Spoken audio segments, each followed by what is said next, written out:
मैं गुरुजी की बेटी गुड़गांव से बोल रही हूँ। सबसे पहले मैं गुरुजी का मंत्र जाप करना चाहूँगी। ओम नमः शिवाय, शिवजी सदा सहाय। ओम नमः शिवाय, गुरुजी सदा सहाय। मैं माता रानी का भी धन्यवाद करना चाहूँगी। जय माता दी। मैं अपने शुक्राना सत्संग में जून से अपने सारे शुक्राना सत्संग शेयर कर रही हूँ। सबसे पहले एक दिन सपने में मैंने खुद का एक्सीडेंट होते देखा। उस वक्त गुरुजी ने जो भी मेरा कष्ट था वो काट दिया मेरे सपने में ही। उसके बाद एक दिन सपने में मैंने अपनी मदर के फेस पर काफ़ी ब्लड निकलते हुए देखा। उस वक्त मेरी मदर को शुगर की वजह से इंसुलिन के इंजेक्शन्स लग रहे थे। वो भी मेरी मदर का जो भी कष्ट था गुरुजी ने सपने में ही काट दिया। उसके बाद मैं और मेरी बेटी का भी एक दिन सपने में हमारे बहुत सारी गायें हमारे पीछे पड़ी हुई हैं और हम किसी दुकान में जाकर अपनी जान बचाते हैं। तो उस दिन भी मेरा और मेरी बेटी के ऊपर जो भी कष्ट आया हुआ था वो गुरुजी ने सपने में ही काट दिया।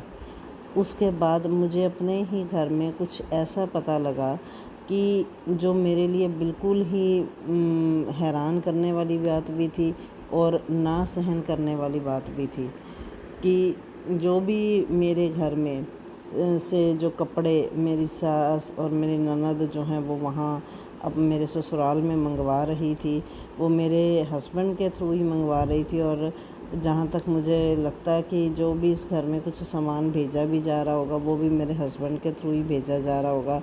इतना उनके ऊपर कंट्रोल किया हुआ है। लेकिन मेरे लिए ये बहुत हैरानी की बात थी कि ऐसा भी हो सकता है या ऐसा भी मुझे सुनने को कुछ मिलेगा या देखने को मिलेगा। लेकिन उसके बाद मैं अपनी जो मेरी गुरु माँ हैं मैं उनसे मिलने गई और वो भी उनके हुक्म के बिना मैं वहाँ नहीं पहुँच सकती थी। 7 साल या 8 साल के बाद मैं वहाँ पर गई हूँ और मैंने वहाँ पर अरदास करते हुए कहा भी कि आपने आज मुझे बिना किसी कारण के तो यहाँ नहीं बुलाया, कोई बहुत बड़ा कारण था जो बुलाया। उसके बाद उन्होंने मुझे उस बात के लिए इतना शांत करके भेजा कि नहीं तो 100% मेरा झगड़ा होना था और फिर कुछ भी डिसीज़न लिया जा सकता था। लेकिन ये बात जून की है। 20 जून को मैं उस दिन गई थी उनके दर्शन करने, या यूँ कहूँ कि उन्होंने मुझे बुलाया था। तो उसके बाद से लेकर के आज 28 जुलाई हो गई है। तो हमारे घर में जो ये शांति है ये सब उन्हीं की देन है। और उन्होंने जो मुझे इतना शांत करके भेजा, मैंने अपनी अब तक की लाइफ में सोचा नहीं था कि मैं इतनी बड़ी बात, इतना सब कुछ होने के बाद भी इतना शांत रह पाऊँगी और बिल्कुल कुछ नहीं बोलूँगी। जैसे कि गुरुजी कहते हैं कि बिल्कुल चुप रहना है, ये पहली बार ऐसा हुआ है। और उसके बाद उसी महीने जून के महीने में ही मैं अपने कुल देवी जो है उनके भी दर्शन करने गई। ये भी बहुत बड़ी बात है, शायद 5 साल के बाद मैं वहाँ पर जा पाई हूँ।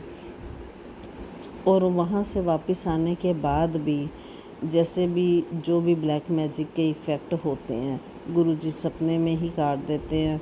और गुरुजी ने अभी कुछ दिन पहले मेरी बेटी स्कूल में बहुत ज़ोर से गिरी, उसको बहुत ज़्यादा चोट लग सकती थी, लेकिन गुरुजी ने बहुत हल्के में उसकी जो कष्ट था वो काट दिया। और उसके बाद मैंने सोचा भी नहीं था कि आज मैं अपना शुक्राना सत्संग शेयर करूंगी। मेरी तबीयत ठीक नहीं है, पर फिर भी अभी इंस्टेंट गुरुजी ने कहा कि अपना शुक्राना सत्संग शेयर कर। और उसका कारण मैं अगले शुक्राना सत्संग में बताऊंगी कि अभी जस्ट 10-15 मिनट पहले ही मैंने 10 मिनट पहले गुरुजी से कुछ कहा।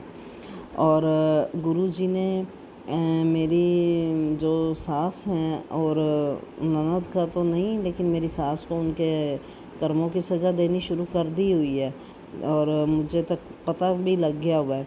लेकिन जैसे कि मैं हमेशा उनको कहती हूँ कि मुझे न्याय चाहिए, मुझे किसी के लिए सज़ा नहीं चाहिए, मुझे बस अपने लिए जस्टिस चाहिए। और जस्टिस में मैं ये भी कहती हूँ कि जब मेरी सास और मेरी ननद एक ही सिक्के के दो साइड हैं, तो अगर जस्टिस करना है तो मेरे को पूरी तरह से चाहिए, मुझे आधा अधूरा जस्टिस नहीं चाहिए। और पता नहीं क्यों अभी कुछ मैंने उनको कहा है ये मैं नहीं अभी बताऊंगी, लेकिन इतना ज़रूर है कि पता नहीं बैठे बैठे एकदम से कैसे मैंने सोच लिया कि मैं शुक्राना सत्संग शेयर कर देती हूँ। आज क्या होने वाला है ये मैं अगले शुक्राना सत्संग में ही बता पाऊँगी। लेकिन गुरुजी ने इसी महीने, जुलाई के महीने में, मेरे को एक सत्संग में भी आने का मेरे को सौभाग्य मिला। मैं वहाँ गई और वहाँ पर मैंने 4 अरदास की। तो मैंने गुरुजी से कहा, गुरुजी आज तक मुझे कभी बड़े मंदिर या किसी सत्संग में बिना कहे कहीं से कोई ब्लेसिंग मिली नहीं, जैसे सबको मिलती है या हम लोग सत्संग में सुनते हैं। तो अगर आज मुझे वो ब्लेसिंग्स मिल जाएं तो मैं समझ लूँगी कि मेरी चारों अरदास पूरी हो गई हैं। तो जब हम वहाँ से निकले, नीचे आकर हम सिर्फ़ अपने शूज़ डालने ही लगे थे, उसी वक्त एक लेडी बाहर जाकर अपनी गाड़ी में बैठकर, गाड़ी में से निकलकर फिर अंदर आई और आकर मुझे कहती हैं कि गुरुजी ने कहा है उनको स्वरूप दे कर के आओ।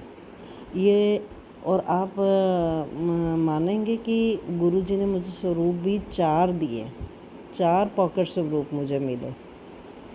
तो ये मेरे लिए बहुत ही ज़्यादा हैरानी की बात थी। हैरानी से ज़्यादा मेरे लिए वो मिरेकल था उस दिन, और ये बात 19 जुलाई की है। तो गुरुजी, तो मैं समझ गई कि आज गुरुजी ने सारी अरदास पूरी कर ली हैं। और आज बस अब ऐसे लग रहा है कि अब जस्टिस मिलने में ज़्यादा टाइम नहीं है, बहुत जल्दी मुझे जस्टिस मिलने वाला है।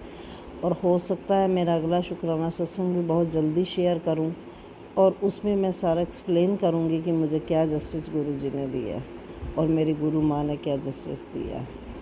तो मैं सभी संगत जी से यही प्रार्थना करूंगी कि कहने में जितना आसान होता है, सब्र रखना भी उतना।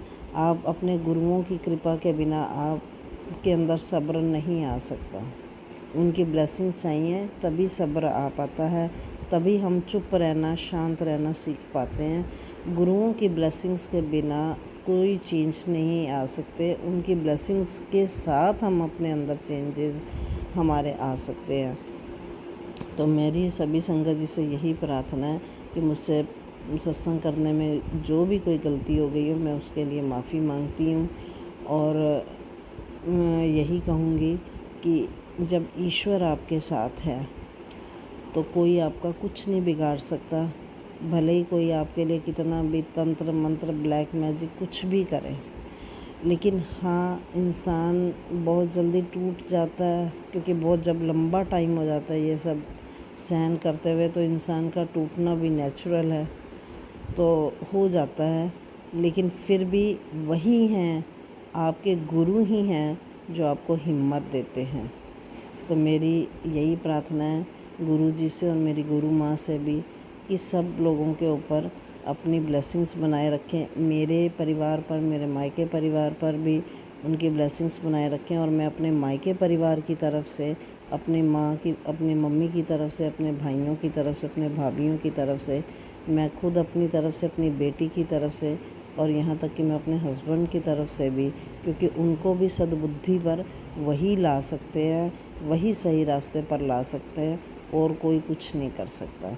उन सब की तरफ से मैं अपने गुरु माँ और गुरु जी का शुक्रिया अदा करती हूँ। अनंतम अनंतम शुक्राना गुरु जी। फिर भी मुझसे और मेरा सत्संग शेयर करने वाले जो भी हैं, उनके ऊपर भी गुरुजी अपनी ब्लेसिंग्स बनाए रखें। बस यही, इसी के साथ ही मैं अपना अगला शुक्राना सत्संग फिर लेकर के आऊँगी। जय गुरु जी, जय माता दी।